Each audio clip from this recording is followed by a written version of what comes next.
Professor Triggs, welcome to Tonightly. Thank you very much. I'm looking forward to it. Oh, gosh, yes, here we go. International Women's Day on Thursday. How are you celebrating? Well, I'm celebrating by actually speaking to some audiences about it. Oh, okay. Speaking to some young people, older people, some Breakfast, lawyers. free food, all that kind of stuff? Yes, a lot of free food. But good opportunity to talk about not only the Australian position, but globally. Yes. And I think that's good. Obviously, there is a lot to celebrate, but it is sort of hard to ignore the big topic of conversation when it comes around to gender politics at the moment, which is the Me Too movement. We've seen it blow up in media, in politics a little bit too, here in the UK and certainly in America. What about in your profession of law? You've been practising law for a very long time. What is it like when it comes to sexual harassment in the legal profession? Well, in my day, it was just part and parcel of the world you were in. Yeah. And you simply brushed it off and you moved on and you managed it.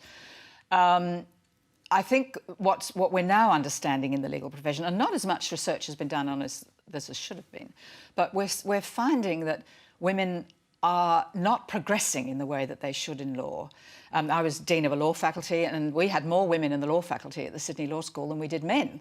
Right. But what's happening is that women are going through the profession 5 years and they hit a sort of, it's not a glass ceiling, it's much earlier, it's a brick wall where they're saying, I want to have children, but I want to keep my profession going, and I'm finding this just too difficult. And what they're doing is leaving the profession, at least at the level of barristers. Some stay and find themselves on the courts, but we're still struggling to get women into senior positions in law, even though they now, in fact, are pretty close to equal numbers as practising solicitors. Right. There was a Law Council report from 2016 that found almost 1 in 4 women were sexually harassed in law firms at some position.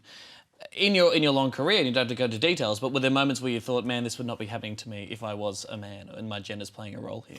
Oh, well, pretty much from the beginning. Yeah. I mean, I remember, you know, that the senior QC would say, Gillian, would you like to come to my chambers and we can finish the brief for the night? And I sort of picked up fairly early on that this was definitely not a good thing for one's future, for future career. But it was there, but you managed it, I think, was really the point. Now, you know, maybe I've been privileged, lucky, but I mean, no harm was done. But I mean, for a number of women, I think that the level of harassment and risks that they were taking meant that they really preferred to move out of the profession or to move away from that environment, whether it was the big law firm or the small one, it probably doesn't matter. But sexual harassment, much more broadly, of course, than the legal profession, is now endemic throughout the workforce. And the Australian Human Rights Commission, which, of course, I was with for some years, continues to do work. And the figures continue to demonstrate exactly this point, whether it's 1 in 4, 1 in 5, how you measure it, the position is not really changing for the better. The Minister for Women, Kelly O'Dwyer, spoke at the National Press Club today. We've got a little bit of her speech. She mentioned Me Too. Let's have a look.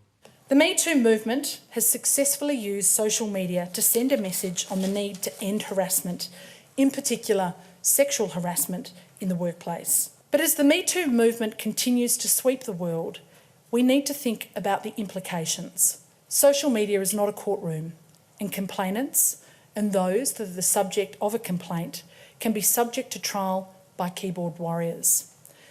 Natural justice is a fundamental tenet of our legal system. Now, there has been something of a backlash to some of the Me Too movement. Do you have any concerns like that the trial by media, as it's described, might be impinging on legal principles like presumption of innocence or natural justice? Well, as a lawyer, you must respond in that way. I mean, to make accusations in the public arena to a lascivious media, in a way, wanting to pick up every little granule of information, I think it's extremely damaging and very worrying, because if allegations of this kind are to be made, they should be made in the proper way, and prosecutions should be brought and the evidence should be looked at. So it's very worrying that we have people whose reputations are damaged, even though, and this is the difficult part, it could be weeks, months or even longer before they are exonerated, if they are exonerated. That's my instinct as a lawyer, but I've been very interested that in many of these cases, the individual concerned has been pretty quick to fess up and say, well, that's what I did in the 60s or the 70s or the 80s and I apologise. It does them a lot of damage. Others have said, I'm standing up to this. I'm going to fight in the courts. I'm going to stand up. Those ones, I think, probably will be damaged, but at least they are working to protect their reputation. So it's very worrying, I think. But at the same time, of course, we've got the positive part, as the Minister is saying, that the Me Too campaign has brought into the fore the seriousness and the endemic nature of harassment in the workforce, and we know that to be true. My concern is that it's a very celebrity, razzle-dazzle Hollywood world of privileged, beautiful young women. I'd like to see them use that leadership power that they've developed for all of those women who are on the bottom of the pyramid, who are in casualised work, superannuation payments, very small, very unstable work, very unsure, where they're left with a legacy of poverty after 55 or 60. And that is the reality. I think that I wonder if celebrities have remembered their sisters that they're leaving behind. I'm going to move on now to the Human Rights Commission, which you mentioned before. You were the president for a while. You have a book coming out in a couple of months called Speaking Up, about your time there, which will be juicy. I can sense juiciness there. You have said that Australia has faltered in its commitment to human rights. What did you mean by that?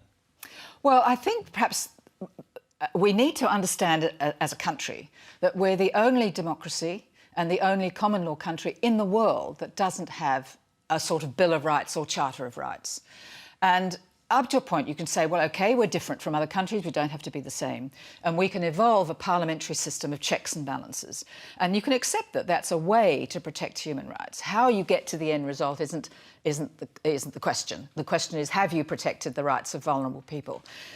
But what has been so disappointing, and that I've observed particularly over the last 5 years, is that Parliament has not been able to protect those rights and provide those checks and balances. And indeed, it's Parliament that's passed the laws that typically breach our rights. And when you have a position where the judges do not have a Bill of Rights to use as a check against that executive power of government, then you get into trouble. And that is really something that I want to draw on or to talk about as a consequence of my 5 years with the Human Rights Commission. But we're on the UN Human Rights Council, alongside the Democratic Republic of Congo, Pakistan and Saudi Arabia, who are really good at human rights, so we're doing fine. Absolutely. Do you think the council means anything when those kind of countries with their human rights records are on there, and when that very council has criticised Australia's human rights records when it comes to treatment of refugees? What is it really just a showy thing that makes us feel good? Well, I think international law, the international bodies are at a relatively early stage of their development. This is very much a development post the Second World War. It's not